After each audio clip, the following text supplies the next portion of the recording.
coordonnateur du mouvement Multilutte Doïna et tous les autres membres des mouvements, partis politiques, associations de la société civile, mouvements citoyens, membres du M2D. Je voudrais distinguer aussi plus particulièrement et le remercier pour sa présence fortement distinguée, notre camarade et ami Mokhtar Sourane, qui représente ici le FRN et qui est aussi leader politique de l'opposition, dont la présence est une des manifestations tangibles des efforts que nous déployons tous les jours pour l'unité de l'opposition et pour mettre en place un cadre d'unité d'action dans lequel nous travaillons et agissons pour préserver et sauvegarder la démocratie sénégalaise. Nous avons d'autres membres du mouvement qui sont en route, qui devraient nous rejoindre d'un moment à l'autre. Il y a de nombreux autres membres, comme vous avez pu le voir il y a quelques jours, qui ont effectué le déplacement avec nous sur Bignona. Et l'ensemble de ces membres du M2D aujourd'hui, qu'ils soient dans la salle ou pas, s'associent à ce moment important où nous avons décidé de dire notre narratif. Notre narratif n'est pas seulement un récit quelconque. Ce n'est pas un récit subjectif qui vise à tirer la couverture de notre côté. Ce moment vise à rétablir la vérité, à restituer les faits. Et ce n'est pas certainement à vous, journalistes, que nous allons apprendre cela, puisque l'essentiel de votre travail est basé, vous l'avez dit, sur les faits. Les commentaires peuvent être libres et nous allons tous commenter après. Mais les faits que nous restituons sont les faits que toutes les Sénégalaises et tous les Sénégalais ont pu voir et observer, mais également toute la communauté internationale, notamment à travers les médias internationaux qui étaient présents à Dakar, ont pu aussi voir et toucher du doigt. C'est cette vérité-là que nous vous livrons dans ce mémorandum. Et nous vous demandons, amis journalistes, de bien vouloir donner vos numéros de téléphone, de WhatsApp en particulier, puisque pour des raisons de préservation de l'environnement, nous nous interdisons d'imprimer et de photocopier ce document qui est sur une 50aine de pages, dont une 20aine de documents de contenu, le reste étant des annexes, des images, des vidéos, des références et des renvois pour que vous-même vous puissiez avoir la possibilité de lire, de vous documenter et d'aller chercher ces faits-là et ces informations qui sont disponibles partout sur Internet. Par la grâce de Dieu, on ne peut plus rien cacher dans le monde où nous vivons. Nous sommes au XXIe siècle. On peut penser cacher la vérité, elle finit toujours par triompher. Et nous vous donnerons toutes les références et toutes les indications pour que vous puissiez aller les rechercher. Donc n'hésitez pas à donner vos numéros de WhatsApp aux membres qui sont dans la salle et nous vous enverrons le document séance tenante avant même de partir d'ici. Ce mémorandum est rédigé en hommage aux martyrs assassinés lors des événements de février-mars 2021 ici au Sénégal. Il est aussi rendu en hommage aux blessés et aux mutilés qui sont nombreux, pour leur dire que nous ne les oublierons pas et nous ferons en sorte que leur mort ne soit pas vaine. Nous l'avons déjà dit il y a quelques jours à Bignona, lorsque nous nous y sommes rendus pour organiser une célébration, une cérémonie de prière en leur mémoire. Nous avons dit que nous ferons tout ce qui est en notre pouvoir pour que le Sénégal sorte de ses épreuves grandies, que sa démocratie soit renforcée, que sa paix soit consolidée et que l'union des cœurs et l'unité nationale deviennent une réalité aujourd'hui plus qu'avant.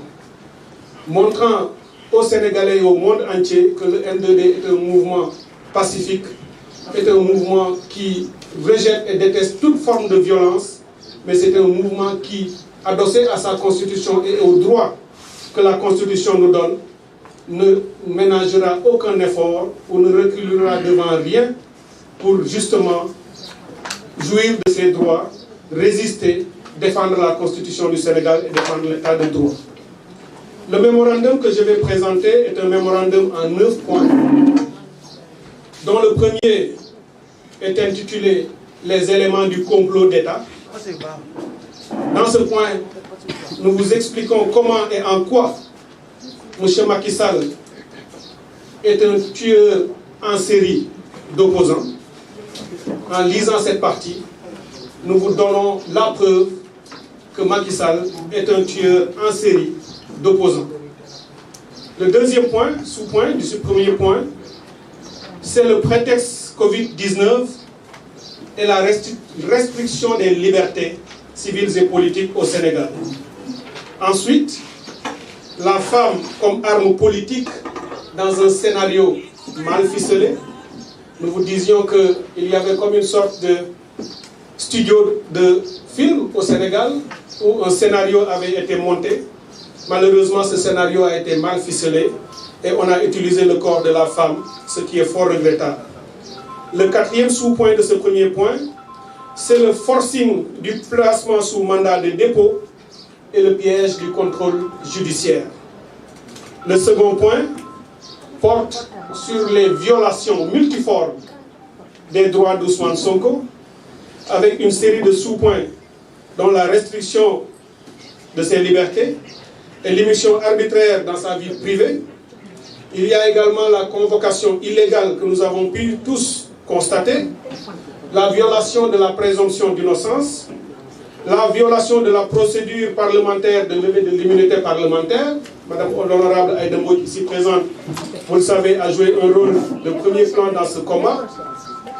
Nous avons également une procédure d'inculpation viciée et l'ensemble des praticiens et professionnels du droit vous en attesteront et vous en donneront la preuve. Le troisième point, c'est l'arrestation arbitraire et l'origine des manifestations. Dans ce point, nous vous donnons la preuve que c'est cette arrestation arbitraire et illégale qui a été la cause et le déclenchement de toutes les manifestations, donc la cause également de toutes les violences qui en ont suivi et aussi de toutes les pertes en vies humaines. Nous vous parlerons en cinquième point de la répression aveugle et disproportionnée de l'État. Nous expliquons dans ce point pourquoi et comment, et nous nous interrogeons avec les Sénégalaises et Sénégalais pour nous demander pourquoi dans un pays comme le nôtre, au XXIe siècle, on a senti le besoin de sortir des armes, de les diriger contre des Sénégalais, de tirer quelquefois à bout portant pour assassiner et tuer des Sénégalais. Nous ne pensions pas cela possible dans notre pays, et cela est arrivé. Il faudra qu'on en tire les conséquences de droit. Nous vous parlerons en sixième point du recours aux milices de la terreur que nous avons vu défiler dans les rues de Dakar. Nous vous parlerons également de l'intervention des guides religieux que nous saluons, dont nous nous réjouissons, qui à un moment donné sont sortis pour prendre leurs responsabilités et assumer leur rôle de ressort et d'acteurs de paix pour apaiser la situation et aider les Sénégalais à dépasser ce traumatisme. Nous vous parlerons du langage de la haine et des discours vindicatifs que nous avons tous entendus venant du pouvoir. Et enfin, nous vous parlerons de la responsabilité de l'État et les recours juridictionnels ou les recours que nous avons l'intention de mener, de monter pour que ce dossier ne reste pas impuni. Sur le premier point dont je vous ai parlé, le président Macky Sall tue en série d'opposants politiques. En partant de l'article 58 de la Constitution du Sénégal, il est écrit ceci: la Constitution garantit aux partis politiques qui s'opposent à la politique du gouvernement le droit de s'opposer. Notre Constitution sénégalaise dit: des hommes et des femmes ont le droit de constituer des partis politiques, de choisir de mener leur activité, non pas dans le pouvoir, mais dans l'opposition, et que la Constitution leur garantit le droit de s'opposer. Il est dès lors exclu et incompréhensible, voire inacceptable, que dans un pays dont la Constitution reconnaît ce droit aux partis politiques, qu'un État, qu'un gouvernement, qu'un régime s'arroge le droit d'anéantir l'opposition, de détruire l'opposition et de dire qu'il n'y aura pas d'opposition au Sénégal. Nous avons fait ici une citation où M. Macky Sall le dit lui-même. Lors d'un meeting qu'il a tenu en avril 2015 à Sokone, il disait à ses partisans: amenez les gens d'où qu'ils viennent, à n'importe quel prix, avec n'importe quel moyen. Nous allons réduire l'opposition à sa plus simple expression. C'est ce qu'il a dit au vu et au su de tout le monde. Et depuis ce jour-là, Macky Sall n'a ménagé aucun effort pour traduire en acte cette volonté qu'il a fermement exprimée. Le premier acte dans ce sillage, c'est la liquidation de tous les adversaires qu'il sentait comme étant des menaces pour l'obtention d'un second mandat. Et le premier est M. Karim Wade, qui visiblement était parti pour être le candidat de son parti, le Parti démocratique sénégalais en 2019, si les actes n'avaient pas été posés à son encontre. À la suite de Karim Wade, ce fut en 2017, au tour de M. Khalifa Sall, maire de Dakar, qui a été accusé, arrêté, jugé et condamné, ce qui lui a fait bien entendu perdre ses droits. Et évidemment, le prétexte était fallacieux, sous un faux prétexte de détournement de deniers publics. Mais dans un pays comme le Sénégal, où on voit comment les deniers sont gérés par le régime, on peut se demander comment on peut accuser Khalifa Sall d'avoir mal géré ou d'avoir détourné des deniers publics. Mais ce qui était important pour eux, c'était de le poursuivre, de le condamner et de lui faire perdre ses droits et l'ensemble des prérogatives qui pouvaient l'amener à être candidat. Après avoir posé ses actes contre Karim Wade et Khalifa Sall, il fallait bien entendu continuer de plus belle. Et la tentative de liquidation de l'opposant, le député Ousmane Sonko, rentre dans le sillage de cette même volonté, puisqu'il est de notoriété publique qu'il est l'opposant le plus farouche à ce régime et de plus en plus apparaissait comme une menace extrêmement sérieuse pour leur dessein consistant à installer une dictature dans le Sénégal fondée sur le népotisme, la corruption et le clientélisme. Et donc, il fallait aussi l'écarter et l'éliminer, ce qui les a bien entendu amenés aussi, après avoir tenté beaucoup de manœuvres et d'autres types de stratégies, toutes les plus contestables que les autres, finalement à fomenter ce complot sordide pour pouvoir également l'écarter de la course à la présidentielle ou de faire en sorte qu'il ne soit pas un frein ou un obstacle à leur tentative. Mais ce qui est aussi curieux, c'est que cette tentative de liquidation du député Ousmane Sonko a été fomentée et faite dans un contexte où le Sénégal, à l'instar de tous les autres pays du monde, vivait dans les affres, dans les difficultés liées à la Covid-19. Au moment où partout dans le monde, les gouvernements s'évertuaient à trouver des stratégies pour protéger leur population, inventer des vaccins, trouver des moyens financiers pour soulager l'artisanat, l'économie, les agriculteurs et les autres, ici au Sénégal, on a fait de la Covid-19 un prétexte pour réduire les libertés, anticiper sur les prérogatives de l'Assemblée nationale que le pouvoir exécutif finalement s'est arrogé et s'est donné le droit de restreindre les Sénégalais, de pouvoir les brimer et d'utiliser la Covid-19 comme un instrument de gouvernance, mais de gouvernance restrictive de liberté et de gouvernance négationniste. Vous vous souvenez d'ailleurs que les Nations Unies avaient dit le risque de la Covid-19, c'est dans certaines parties du monde de voir émerger des vrais potentats, de dictateurs qui profiteraient de ça pour davantage brimer leur peuple et réduire les libertés. Eh bien, cela s'est quasiment passé ici au Sénégal. Le deuxième élément sur ce complot, c'est malheureusement, nous le regrettons, l'utilisation du corps de la femme comme une arme politique. Dans ce scénario qui malheureusement a été très mal ficelé, vous en convenez avec nous. Leur objectif était de manipuler et d'instrumentaliser une jeune dame, d'utiliser les moyens de l'État et tout l'appareil répressif et judiciaire pour parvenir à leur fin. Malheureusement, je crois que la stratégie, le fruit n'a pas porté la promesse, en tout cas de ce qu'ils pensaient être les fleurs de leur trouvaille. Finalement, tout s'est effondré, mais le regrettable que nous regrettons et que la communauté internationale et les mouvements de femmes surtout regrettent avec nous, c'est que pour la première fois au Sénégal, on en est arrivé à ce niveau de bassesse, d'utilisation du corps de la femme pour détruire et anéantir des adversaires politiques.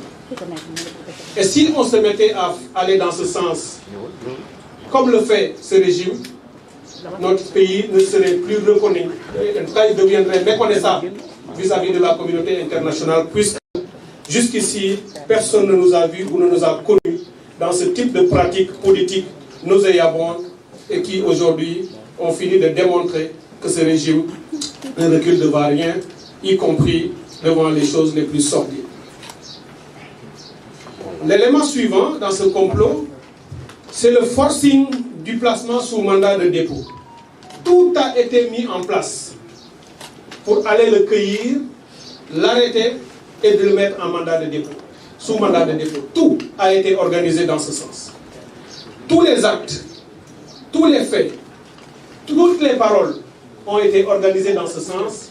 C'était comme si, quoi qu'il se passe, il fallait l'arrêter le plus rapidement possible, le mettre hors d'état et pouvoir après faire ce qu'il voulait faire. Mais la stratégie consistant à faire un forcing pour le mettre hors d'état de nuire, en tout cas sous mandat de dépôt, c'était visible en tout cas à 1000 lieues. Et l'intervention du procureur de la République a été à tous les moments de cette procédure la preuve irréfutable, ses postures, ses gesticulations, sa précipitation, qui a fini d'ailleurs par trahir leur volonté. Tout ça a concouru à attester de ce que je viens de dire, cette volonté de faire un forcing. Les premiers éléments, c'est d'ailleurs l'arrestation dès le 8 février, cette tentative d'arrestation d'un député qui jouissait encore de son immunité parlementaire, parce que s'il n'y avait pas eu de volonté de l'arrêter, on n'aurait pas dû faire une convocation. Parce qu'on était persuadé, tout le monde le savait, qu'il ne pouvait pas être convoqué, puisque jouissant de son immunité parlementaire. Mais ils étaient prêts à passer outre, juste pour atteindre leurs objectifs. Les pressions diverses et multiformes, qui par la suite ont été exercées sur la dame, propriétaire de ce salon de massage, lui mettant la pression, alors que cette dame venait d'accoucher d'un bébé prématuré, bébé kangourou de quelques mois seulement, entendu traquer jusque dans la salle de maternité pour la faire craquer et lui faire tenir un discours, un langage compromettant vis-à-vis de l'accusé. Ça également, c'était un acte que les Sénégalais ont pu observer avec regret et dégoût, qui prouvait que le gouvernement était dans sa stratégie aussi pour faire ce forcing et pouvoir arrêter le député Ousmane Sonko et le mettre hors d'état de nuire. Le procès verbal de l'enquête de gendarmerie, vous l'avez suivi avec nous, qui était dans l'espace public, avait tout dans sa forme comme dans son fond, qui disculpait l'accusé.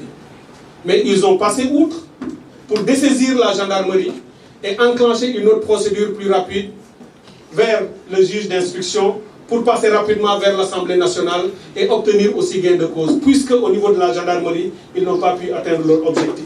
Ça également, le procès verbal en atteste, et je crois que ce procès verbal, vous l'avez tous vu et vous pouvez en attester. Vous pouvez d'ailleurs le relire pour voir la preuve de tout ce que nous venons de vous dire.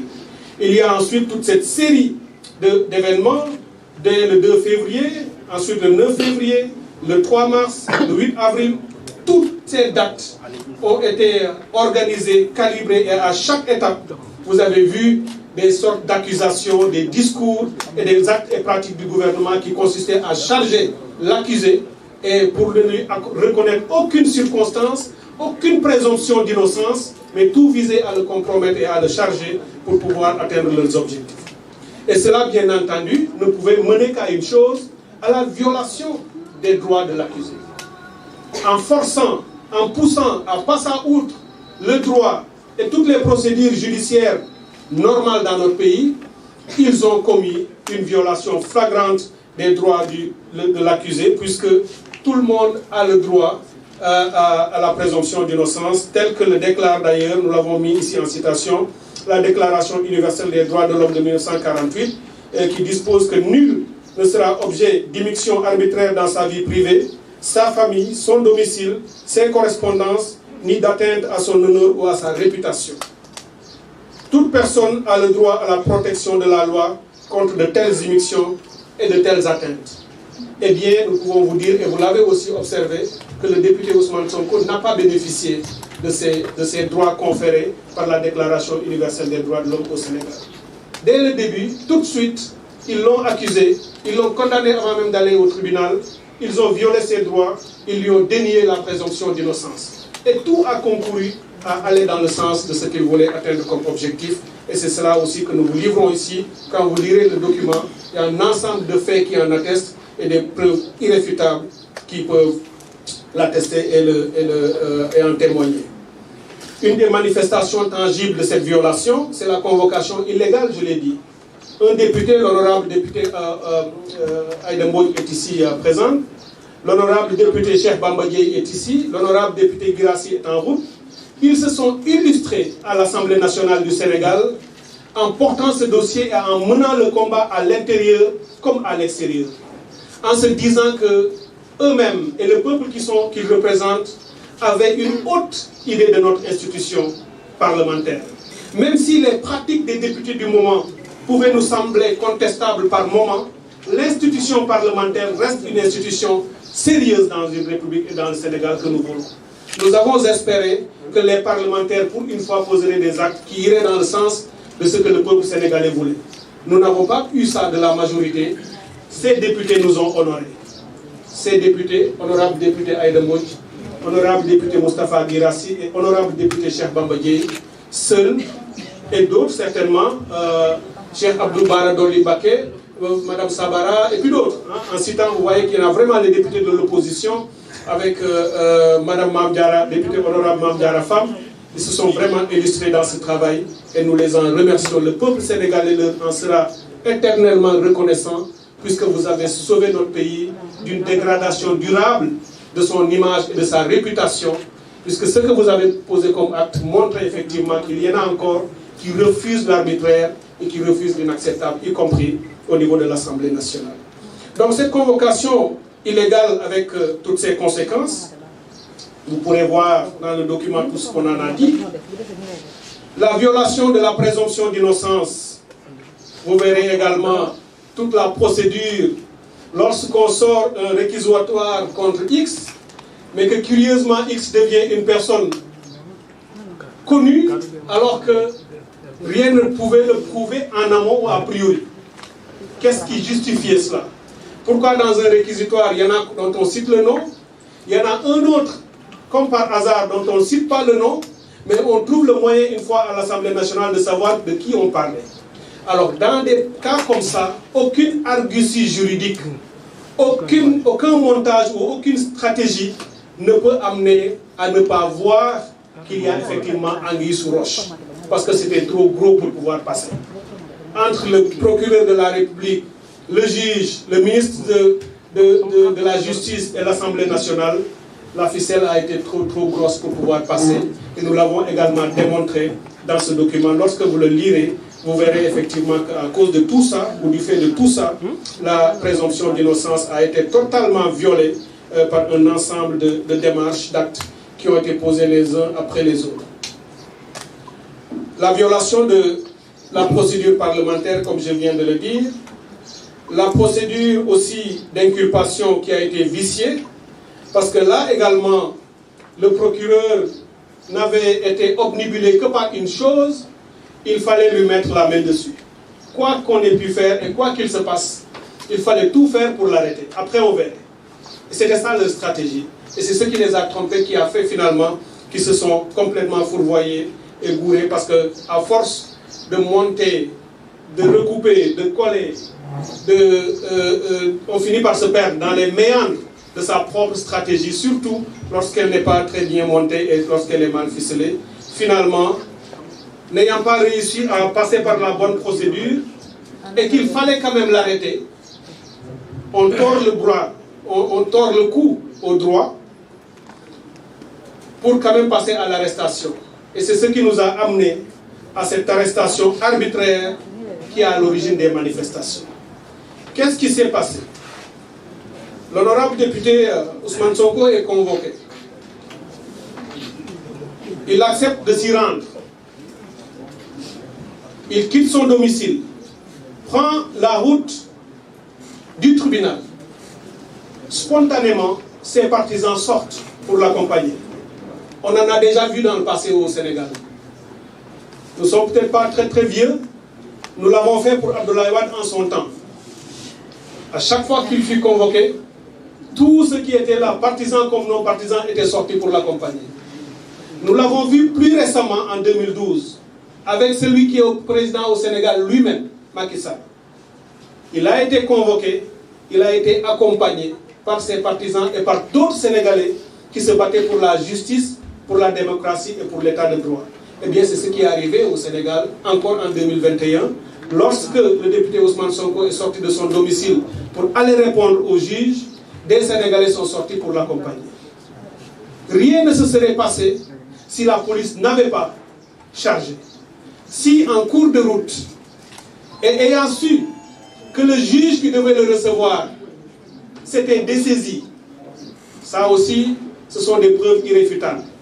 C'est en cours de route que eux, État, puisqu'ils le savent que le juge qui devait le recevoir ne le fera plus. Du coup, ils se disent, cet accusé ne doit jamais arriver au tribunal, puisqu'il fallait trouver le moyen, soit d'avoir un autre juge, ou bien de trouver une autre alternative. Il fallait l'arrêter en cours de route, et on a créé un incident en chargeant, en bastonnant et en gazant, y compris les journalistes, pour les disperser. Et les caméras, en tout cas les caméras qui restaient là, ont pu constater une arrestation publique, parce qu'il y avait au moins une jeune dame planchée quelque part avec son téléphone portable qui passait le direct sur Facebook. Et finalement, plutôt que d'aller au tribunal, on l'a conduit à la gendarmerie. C'est inédit dans les annales de tout ce qu'on a connu jusqu'ici, en termes de violation, en termes de pratique arbitraire d'un État censé être démocratique et censé être un État de droit. On ne peut pas violer le droit comme un morceau de tissu en coupant et en collant juste pour atteindre ses objectifs. Cette insécurité juridique et judiciaire est ce que nous condamnons et nous ne voulons pas de cela dans notre pays. Et c'est ce qui s'est passé et ça fait partie des choses que nous abhorrons et pour lesquelles nous nous mobilisons, contre lesquelles nous nous mobilisons. Donc cette arrestation arbitraire, vous verrez également dans le détail de ce document, puisque je vais vous laisser une partie du travail de lecture, vous aurez la possibilité vous-même d'aller dans les mails du document et de prendre ce qui vous intéresse. Vous verrez également tout ce qui est lié à cette arrestation arbitraire, les différentes péripéties qui, après la stèle Mermoz où on l'a arrêté, l'a conduit finalement à la gendarmerie et tout ce qui s'en est suivi. Évidemment, cette arrestation arbitraire, vue par les Sénégalais, observée, ne pouvait pas ne pas déclencher. Et d'ailleurs, nous l'avons dit, si ce régime était assez intelligent pour connaître la psychologie du peuple sénégalais, ils auraient compris qu'un acte aussi inacceptable ne laisserait pas indifférent. Les Sénégalais devaient réagir moralement. Le Sénégalais avait l'obligation éthique, en tout cas c'est ce que nous a appris, c'est dans notre éducation, c'est que lorsqu'il faut vraiment se lever pour refuser l'inacceptable et sauver l'honneur, il fallait le faire. Et c'est ce que les Sénégalaises et les Sénégalais ont fait, jeunes et moins jeunes. Et c'est ce qui a amené justement cette résistance farouche du peuple sénégalais dans toutes les régions du pays. Et c'est unique dans les annales également. Pour la première fois, on a vu les Sénégalais, pas seulement à Dakar, tous passer en général à Dakar, mais simultanément, spontanément, partout dans le pays, les Sénégalais se sont levés et se sont mobilisés pour opposer cette résistance farouche, non pas à nos forces de défense et de sécurité que nous respectons, mais à ceux qui les commandent de là-haut et qui ne se refusent rien, et qui téléguident, et qui utilisent et manipulent les instruments et les ressources de l'État à des fins politiques.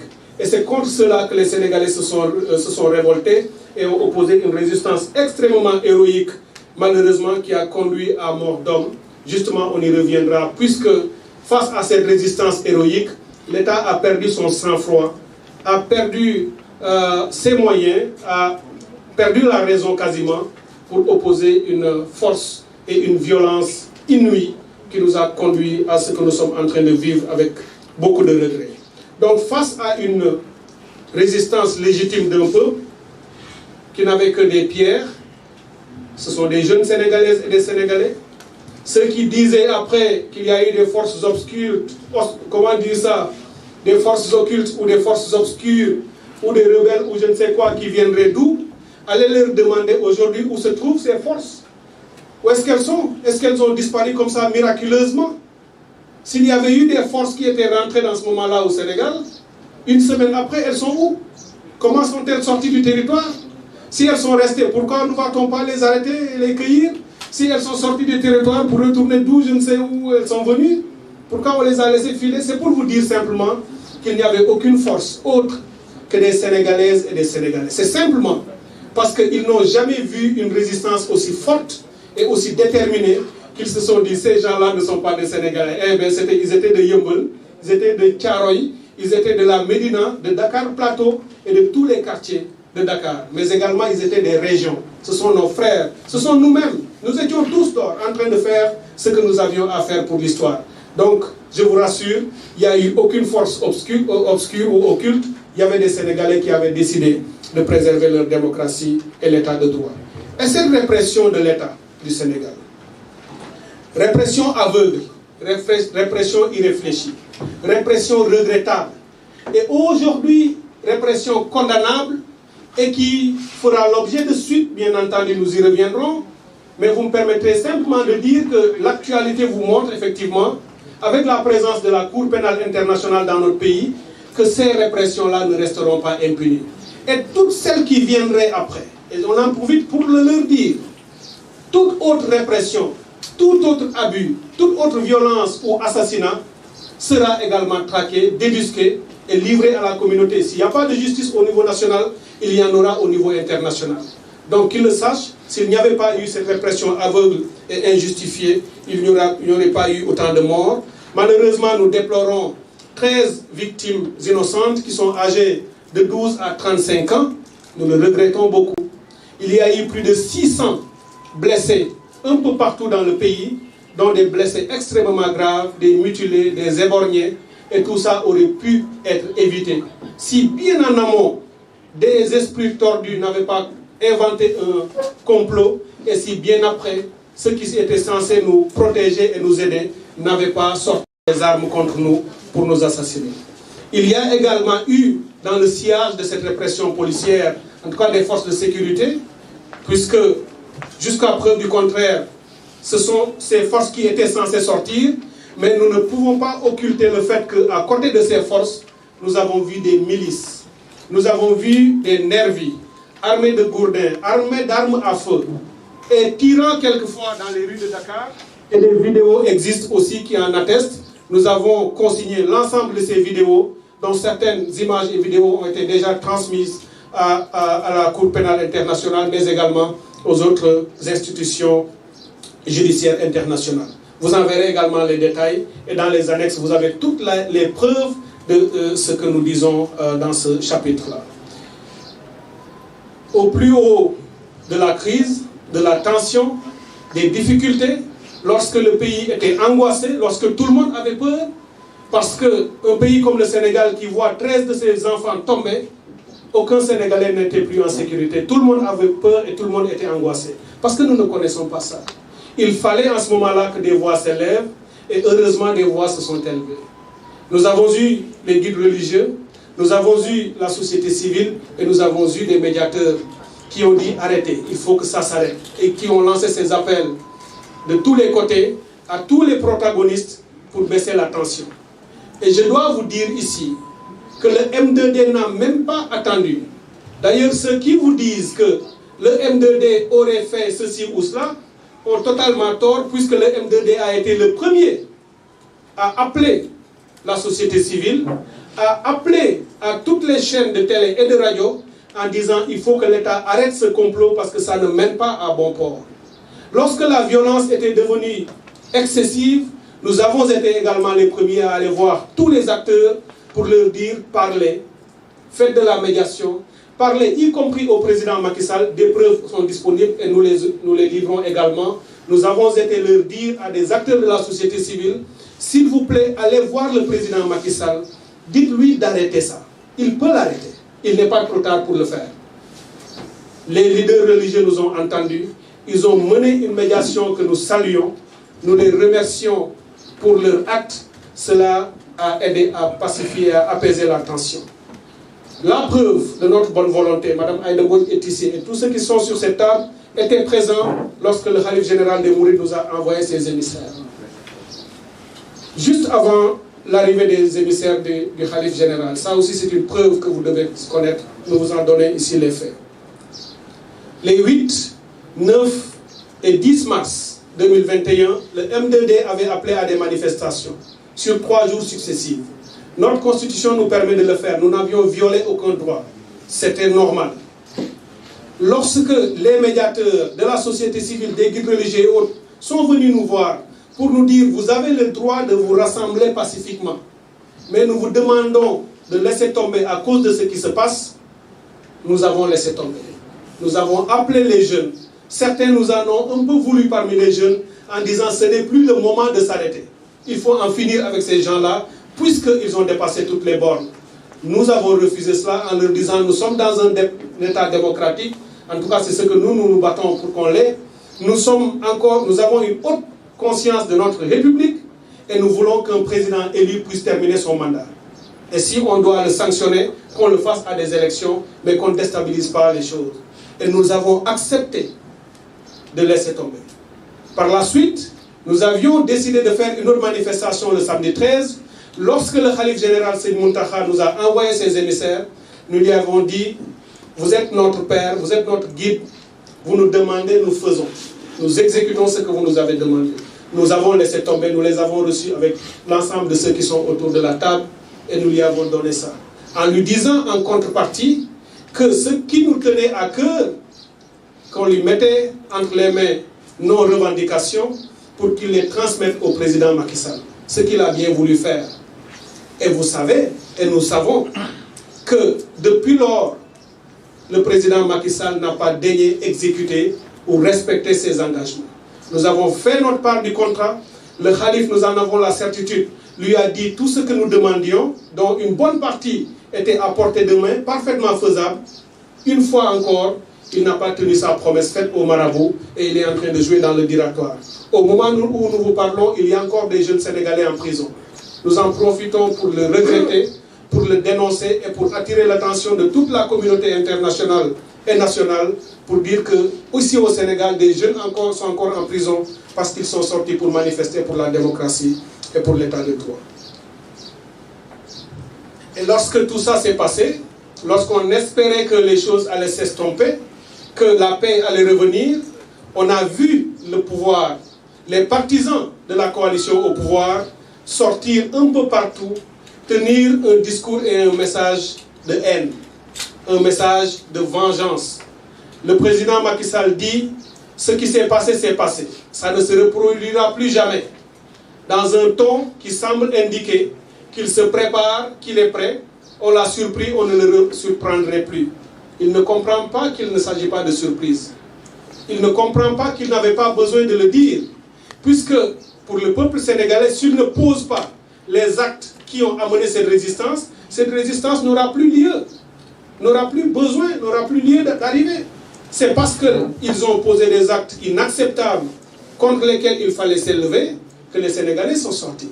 S'ils renoncent à cela et qu'ils respectent la démocratie et ses principes et l'état de droit et nos droits et obligations, évidemment plus rien ne se passerait. Mais ce langage venant d'un président, d'ailleurs aussitôt après sa sortie, on a vu certains de ces ouailles qui pour la première fois sont sortis du trou, allaient faire les chaînes de télévision et de radio et commencer à menacer les Sénégalais en disant qu'ils se prépareront et que la prochaine fois ça ne se passera plus comme la première.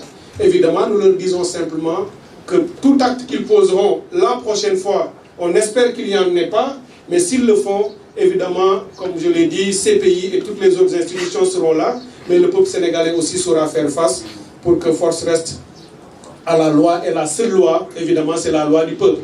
Parce que c'est le pouvoir du peuple, par le peuple et pour le peuple. Et c'est ça seulement qui fait le pouvoir de la démocratie. Enfin, on est arrivé à un point où il faut situer les responsabilités. Responsabilité de l'État et recours juridictionnel. Cette affaire Ousmane Sonko, ou affaire, vous êtes journaliste, vous pouvez qualifier cette affaire comme vous voulez, les événements de février-mars 2021 ou tout autre concept que vous voudrez bien utiliser, a confirmé la face hideuse et antidémocratique de celui qui assume la charge de président de la République du Sénégal, sa face antidémocratique. Nous le regrettons fondamentalement et profondément. Lorsque tout le monde se battait en 2012 contre la candidature anticonstitutionnelle du président Abdoulaye Wade, personne ne le faisait contre Wade. Ça, personne. Nous tous qui étions dans la rue, nous aimons Wade. Nous l'aimions, nous l'aimons encore, parce qu'il représente ce qu'il représente pour nous tous. Mais lorsqu'il fallait sortir pour s'opposer à lui et à sa politique pour la démocratie et l'état de droit, personne n'a hésité à le faire. Parce qu'on avait placé le Sénégal au-dessus. Et le président Macky Sall, qui était dans ce mouvement-là avec nous, avait pris des engagements. Aujourd'hui, tous ces engagements ont été trahis. C'est le même qui disait que si Wade ne sort pas, on ne respecte pas, on le trouve au palais, on le déloge. Aujourd'hui, qui nous accuse de vouloir le déloger, alors que nous avons dit que personne ne bouge, laissez cesser le feu. Nous n'avons pas voulu poser un acte supplémentaire qui pourrait faire vaciller son régime. Et Dieu sait qu'à un moment donné, si les jeunes étaient restés dans la rue encore 48 heures, tout aurait pu se passer dans ce pays-là. Nous avons refusé cette éventualité. Donc il ne pourra pas, ou nul parmi eux ne pourra nous donner des leçons de morale, ou des leçons de paix, ou des leçons de démocratie. Ils nous ont déçus par leur posture antidémocratique. Et c'est fait, ce qui s'est passé en est la manifestation ou l'illustration irréfutable. Le projet qu'ils ont eu de mettre un terme au projet démocratique par lequel ils sont arrivés au pouvoir en 2012 est éventré maintenant. On sait qu'ils ont déjà posé des actes depuis 2012, mais ils n'ont toujours pas renoncé à le faire. Mais ce qui a changé entre-temps, c'est que le peuple sénégalais et l'ensemble des acteurs de l'opposition, des mouvements citoyens et de la société civile a fini de montrer sa détermination pour faire en sorte qu'il y ait un avant février-mars 2021 et un après février-mars 2021. Plus aucune stratégie, plus aucune manipulation, plus aucune démarche, acte ou posture de leur part tendant à manipuler, à tordre le cou à la démocratie ou à l'état de droit ne sera plus toléré. Et le peuple sénégalais fera face par tous les moyens légaux qui seront disponibles. Et nous invitons toute la communauté internationale, tous les Sénégalais de l'intérieur et de la diaspora à se mobiliser avec nous pour sauvegarder la démocratie acquise de haute lutte. Avant Macky Sall, des Sénégalais avaient perdu la vie pour le projet démocratique. Des Sénégalais continuent de se battre pour le projet démocratique. Nous n'accepterons pas de retourner en arrière. Nous considérerons les acquis que nous avons pour que notre démocratie soit encore plus forte et le peuple est déterminé à le faire. Mais nous ferons aussi en sorte que toutes ces vies perdues ne soient pas vaines. Ces jeunes qui sont sortis pour manifester, vous l'avez vu, la plupart d'entre eux avaient le drapeau national dans la main. Nous n'inventons rien.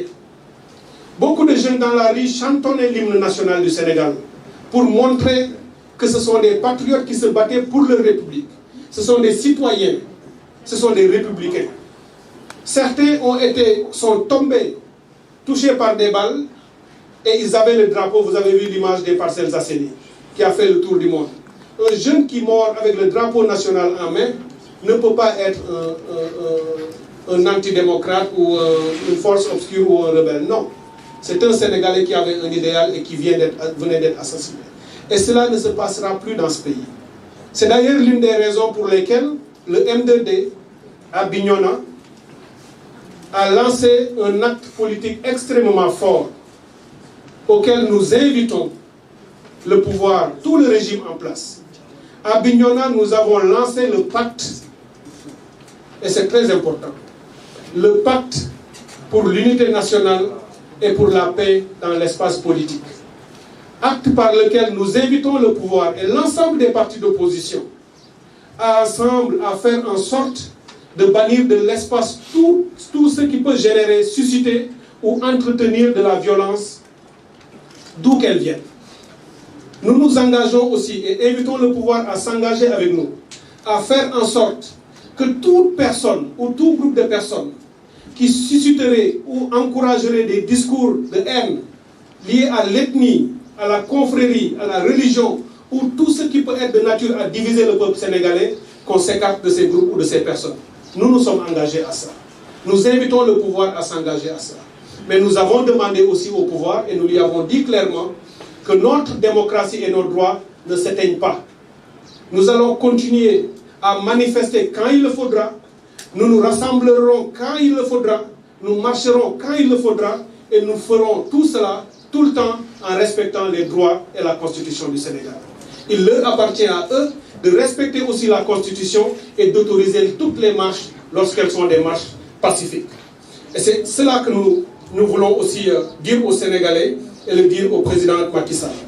Au total, et pour finir, tout ce que nous venons de dire, que vous verrez dans ces documents, que vous verrez les preuves dans toutes les annexes que nous vous livrons, nous amène à la conclusion simple et irréfutable que la responsabilité du président Macky Sall est en jeu dans tout ce qui s'est passé dans ce pays.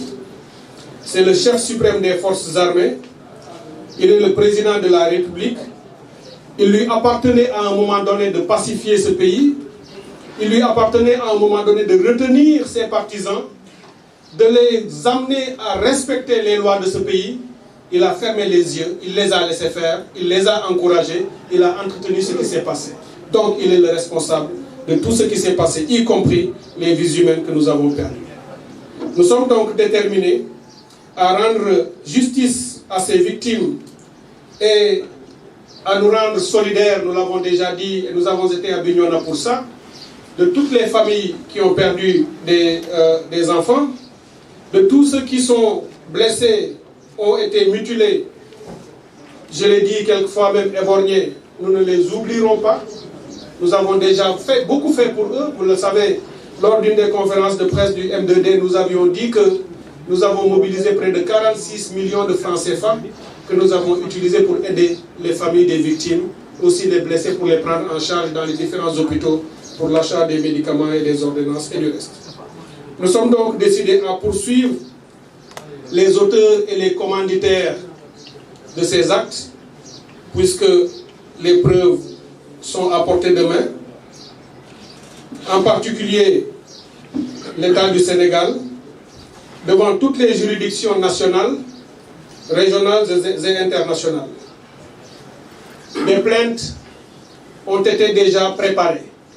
Vous vous souvenez que dès la survenue de ces événements, nous avions lancé différents appels aux Sénégalaises et Sénégalais en disant que tous ceux qui avaient des preuves, des vidéos et des images devaient les envoyer à la Cour pénale internationale, à Human Rights Watch, à Amnesty, à toutes les institutions de défense des droits de l'homme. Cela a été fait. Ces institutions ont reçu énormément d'informations venant du Sénégal. Mais pour le cas de la Cour pénale internationale, pendant que nous avons lancé cet appel, il y a un groupe, et ça il faut le saluer aussi, c'est cette forme de diversité des luttes et des engagements de Sénégalaises et de Sénégalais. Il y a un collectif de Sénégalais de la diaspora et de l'intérieur qui s'est constitué spontanément, qui a monté une plainte en bonne et due forme, très bien faite, respectant tous les standards de saisine de la Cour pénale internationale et qui a saisi la Cour. Nous ne les connaissons même pas, en tout cas le M2D ne les connaît pas. Mais le M2D voudrait leur dire que nous les encourageons, nous soutenons leur démarche et nous leur tendons la main et sommes prêts à leur donner toutes les informations dont nous disposons afin qu'elles puissent continuer le travail qu'ils sont en train de mener pour l'intérêt de tout le peuple sénégalais. Ce travail sera poursuivi ici au Sénégal aussi pour faire en sorte que l'État du Sénégal respecte son engagement à indemniser les familles des victimes. C'est un des points de la plateforme que nous avons donné au Khalif général Serigne Mountakha Mbacké, en demandant à l'État de réparer, de donner des réparations et d'indemniser les familles de tous ceux qui ont été blessés et tous ceux qui ont perdu la vie. Et nous allons continuer à insister sur cette demande pour que l'État du Sénégal finisse par assumer ses responsabilités. Enfin, pour ceux qui en doutaient encore, nous exigeons, le M2D exige que le dossier dont nous parlons, ces événements, le dossier judiciaire, l'affaire Ousmane Sonko, comme j'ai dit tout à l'heure, fasse l'objet d'un traitement judiciaire rapide, diligent, impartial et honnête. Le protagoniste, le principal, est ici. L'ensemble des acteurs membres du M2D sont ici et tous les autres qui ne sont pas là sont d'accord avec nous. Cela a été notre demande depuis toujours. Qu'il y ait un procès juste, qu'il y ait un procès équitable, qu'il y ait un procès impartial pour que la vérité éclate. Et la vérité, en tout cas nous, notre narratif nous le montre, les preuves nous le montrent, que si on va en procès, on verra tout de suite que tout ceci n'était qu'un tissu de montage et ça va se dégonfler comme un ballon de baudruche. C'est cela que nous voulions partager avec vous. Profitez simplement de votre présence encore une fois pour prier après Bignona, prier encore, prier toujours pour tous les jeunes qui ont perdu la vie, pour dire à leurs familles que le M2D et l'ensemble du peuple sénégalais se tient à leur côté, et pour dire aux jeunes qui sont encore en prison que nous ne les oublierons pas en prison. Nous continuons de travailler, d'œuvrer et de faire tout ce qui est à notre pouvoir pour les libérer. Et nous demandons au système judiciaire, nous demandons aux magistrats de nous aider dans cette volonté d'apaisement. Puisque nous sommes en train de tout faire pour que le pays soit stabilisé, il faut qu'ils nous aident et qu'ils libèrent ces jeunes afin qu'ils rentrent chez eux et que cette page difficile de notre pays soit tournée. Évidemment, on sait que le pouvoir est dans une stratégie.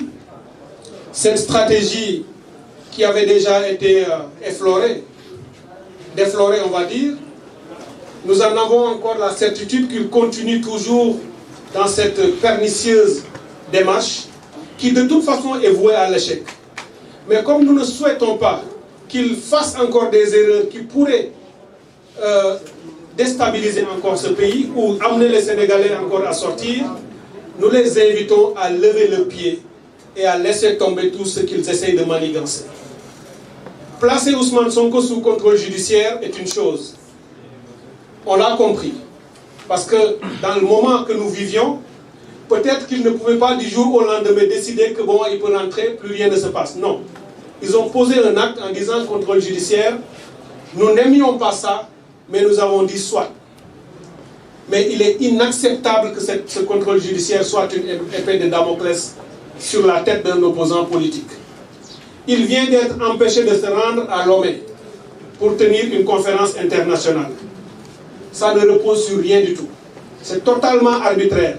C'est illégal. On aurait pu réagir. Nous ne l'avons pas fait parce que nous ne voulons pas qu'il y ait encore des troubles. Il faut qu'ils comprennent et qu'ils sachent raison garder et s'arrêter. Un acteur politique a vocation à faire ses tournées à l'intérieur et dans la diaspora. Nous allons vers des élections et il y en a d'autres après. Et nous n'accepterons pas qu'ils usent de subterfuges et de ficelles ou de stratégies pour le clouer au sol ou clouer n'importe quel autre acteur au sol. Nous avons vu ce qu'ils ont fait avec Karim Wade, nous avons vu ce qu'ils ont fait de Khalifa Sall, nous n'accepterons pas qu'ils en fassent la même chose aussi pour un autre opposant politique. C'est cela que nous voulions dire avec force. Si cet État veut la paix, nous sommes les premiers à vouloir cette paix. Si cet État veut la stabilité de ce pays, nous sommes les premiers. Et l'État devrait, en tout cas Macky Sall, devrait être content et heureux d'avoir l'opposition la plus intelligente au monde. Il a une opposition de paix et qui travaille avec sa tête, pas avec le cœur. Un État comme ça ou un régime comme ça devrait renforcer son opposition plutôt que d'essayer de l'anéantir. Voilà, mesdames et messieurs de la presse, ce que nous voulions vous présenter, en espérant que vous avez donné vos adresses, vos téléphones, WhatsApp, pour que ce document vous soit envoyé. Le document sera transmis à qui voudra l'avoir, premièrement. Donc, il est destiné au peuple sénégalais. Et nous ferons en sorte que l'ensemble des Sénégalais puissent en prendre possession et le lire. Ce qui fait il est en français, il sera traduit en anglais, il sera traduit en arabe pour être donné à l'ensemble des guides religieux du pays, il sera traduit en Wolof et dans d'autres langues du pays, Ce document sera donné à toutes les missions diplomatiques qui sont ici au Sénégal. Nous comptons leur rendre visite tous pour leur dire ce qui s'est passé et leur donner notre version des faits. Nous allons envoyer ce document à toutes les institutions internationales, des Nations Unies, aux institutions de défense des droits de l'homme à l'international, mais nous allons aussi l'envoyer à la diaspora sénégalaise pour que dans le cadre de la diplomatie non gouvernementale, les associations sénégalaises qui sont à l'étranger puissent les faire parvenir aux ONG là-bas, aux partis politiques à l'étranger et à tout le monde pour qu'ils sachent ce qui s'est passé dans ce beau pays qui s'appelle le Sénégal et ce qui a mobilisé son opposition, qui veut faire en sorte que ceci ne se passe plus et ne puisse plus se reproduire. Voilà, mesdames et messieurs, je voudrais maintenant vous remercier au nom de mes collègues et camarades qui sont ici présents et les remercier aussi de m'avoir laissé la parole en toute modestie. N'importe qui d'entre nous aurait pu faire cette communication et je reconnais leur générosité et salue ce qu'ils m'ont laissé. Merci beaucoup.